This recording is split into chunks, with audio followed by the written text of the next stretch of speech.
Hi, my name is Dr. Charles, and the pretty lady next to me is one of my favorite patients, Lori. And between us is my dog, Dolce. Now, I've got somewhat of an unusual weight loss tip to share with you today. A tip that's been right under our noses our whole life. Literally. It's also one of the most important tips that I've shared with my patients in the clinic here in Fishers, Indiana. It's a very simple tip that could help you quickly lose 1 to 2 inches from your belly in under a week. Now, I need you to listen very closely. This video contains one of my biggest fat-burning secrets.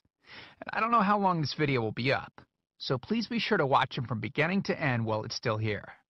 Okay, so you're probably thinking to yourself, listen, I've tried every diet known to man.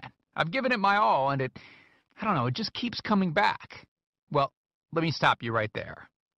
This is not some magical weight loss pill. It has nothing to do with that crazy acai berry garbage or any special weight loss drops or any of the other incredibly scammy weight loss gimmicks that we see all over the internet these days. In fact, these tips date all the way back to the 1950s and help explain why the majority of all Americans are now considered obese. And no, it might not be because we eat too many bad foods. I'll show you how you should be able to eat some bad foods and still lose weight. Hey, believe it or not, it's not your fault. But before I get into the specifics, let me quickly tell you a little bit about myself. First of all, I'm a board-certified chiropractic physician, certified wellness practitioner, certified advanced nutritionist, speaker, author, have helped thousands worldwide. One more thing, before we go any further, let me tell you about someone that I'm extremely proud of. A patient of mine named Lori. Now, she was your typical working mom with 3 children to take care of. Yes, I said 3. Lori was my guinea pig at the beginning and helped me create this program. Now, she comes from a very poor line of genetics, obesity, diabetes, heart disease, etc. So I thought if this program worked for her, it might be able to help anyone.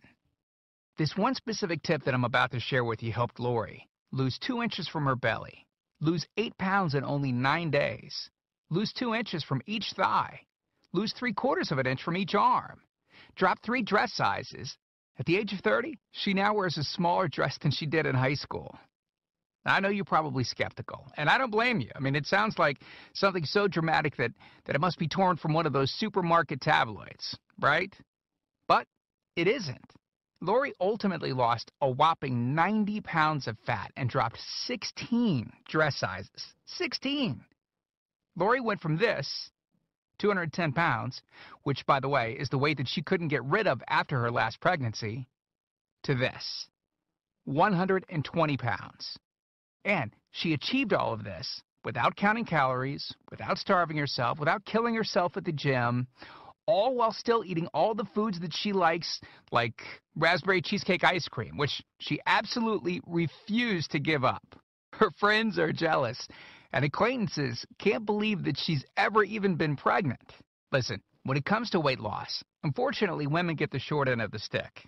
It's definitely harder for women to lose weight. In fact, women have been hardwired to not lose weight. And no matter how cheesy what I'm about to tell you sounds, it all makes perfect sense if we stop and think about it. Let me explain. It all stems back to the hunter-gatherer days of our ancestors. Men weren't built for fat storage at all. Men were built to be lean and fast to hunt food. How men can even accumulate fat at all goes completely against our genetics. On the other hand, women were built for fat storage to be able to survive and care for children during famine. Their essential minimal fat stores are many times higher than men. Women were built to accumulate as much fat as possible and to not lose those accumulations for childbirth, milk production, and child rearing. Now, unfortunately, we've been built to survive, not to look good. Women have a couple of major fat-storing roadblocks that hold them back. First of all, women's fat cells are bigger and have more fat-storing enzymes in them. Men's fat cells have more fat-burning enzymes and are much smaller. Women honestly do have a lot more working against them, which is why the steps I'll be outlining in this presentation work so well. Second, estrogen multiplies fat-storing enzymes, making them gain weight around their butt and thighs like it's an Olympic event. Darn those childbirth genetics. Third, crash dieting. It puts our bodies instantly